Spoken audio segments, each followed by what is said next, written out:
کہ اگر 3 مرتبہ سبحان اللہ کہنے کی دیر تک کھلا رہا تو نماز ان کی فاسد ہو جائے گی. وہ حصہ جو نماز میں چھپانا ضروری ہے نا. ان چیزوں کا خاص طور سے آپ خیال رکھیں، کیونکہ اب ہو گیا وقت. ایک مسئلہ اور سن لیں، اس کے بعد انشاءاللہ ختم کروں. ایسا باریک کپڑا یا تہمت باندھ کر نماز پڑھنا کہ اس سے بدن کی سرخی چمکے، یعنی بدن کا رنگ جھلکے، یا اگر اس باریک کپڑے سے سطر کا کوئی عضو اس کی ہیئت نظر آئے، یعنی اس کی بناوٹ نظر آئے، تو نماز فاسد ہو جائے گی.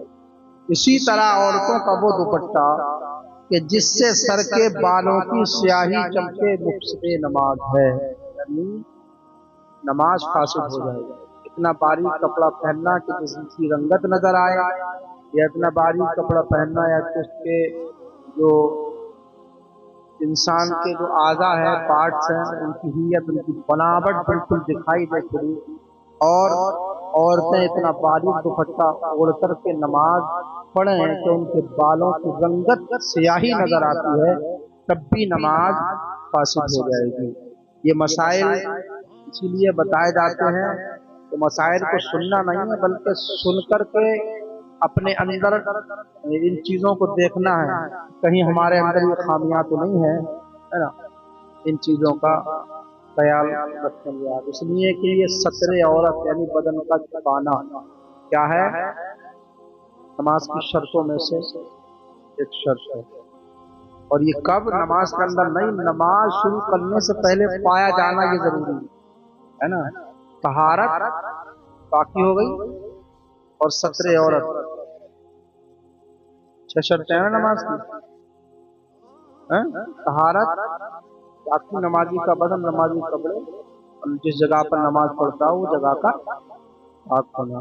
پھر آ گیا ستر عورت، یعنی جتنے بدن پر پردہ فرض ہے مرد اور عورت کو، وہ بدن ڈھکا ہوا ہونا چاہیے حالت نماز. تیسرا کیا؟ استقبال قبلہ، کعبے کی طرف انسان کا منہ ہو.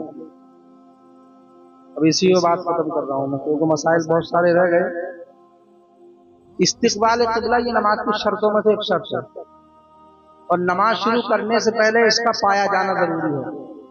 یعنی نمازی کا جو منہ ہو وہ خانہ کعبہ کی طرف ہو، جو اس کا رخ ہو، جو اس کا ڈائریکشن ہو بالکل خانہ کعبہ کی طرف ہو اس کا رخ.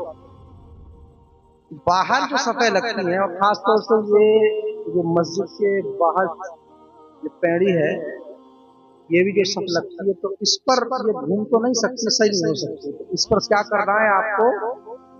گھوم کے کھڑا ہونا ہے نا. اور باہر جو صفیں لگتی ہیں وہ اگر لگانے والے ہوں، موبائل وغیرہ کا جو آلہ رہتا ہے اس میں، تو سمت کے حساب سے صفیں صحیح بچھا سکتے ہیں. اور صف اگر تھوڑی بہت ٹیڑھی بھی ہے تو کھڑے ہونے والے جو ہیں وہ اپنا رخ صحیح کریں. اب آپ نماز پڑھنے کے لیے بھی آتے ہو، صفیں الٹی سیدھی لگی ہوئی ہیں، آڑی ترچھی، 45 ڈگری دائیں یا بائیں، 90 ڈگری کا کون ہوتا ہے نا پورا، آپ لوگ تو پڑھے لکھے ہو. 45 ڈگری دائیں یا بائیں اگر ہٹ گیا وہ جہت کعبہ سے، تو سمجھ لو وہ کعبے کی سمت سے نکل گیا، اس کی شرط ختم ہو گئی. اور جب شرط نہیں پائی جا رہی ہے تو اس کی نماز نہیں ہوگی. تو یہ شرائط نماز میں سے ایک شرط ہے استقبال قبلہ، یعنی آدمی کا رخ خانہ کعبہ کی طرف ہو. اب اس نماز کو رسم نہ سمجھو میرے بھائیوں، خاص طور سے باہر والے لوگوں سے بھی کہہ رہا ہوں جو باہر نماز پڑھ رہے ہیں یا پڑھتے ہیں، رخ کا بہت خیال رکھیں، اور اپنے بدن کا جو ستر عورت ہے اس کا بھی بہت خیال رکھیں کہ نماز کی حالت میں ہمارا کوئی جسم کا پردہ، کوئی جسم کا حصہ جس پر پردہ فرض ہے وہ کھلا نہ ہو. استغفر اللہ رب من کل ذنب و اتوب الیہ. کلمہ طیبہ پڑھیے، لا الہ الا اللہ محمد رسول اللہ. وآخر دعوانا الحمد للہ رب العالمین.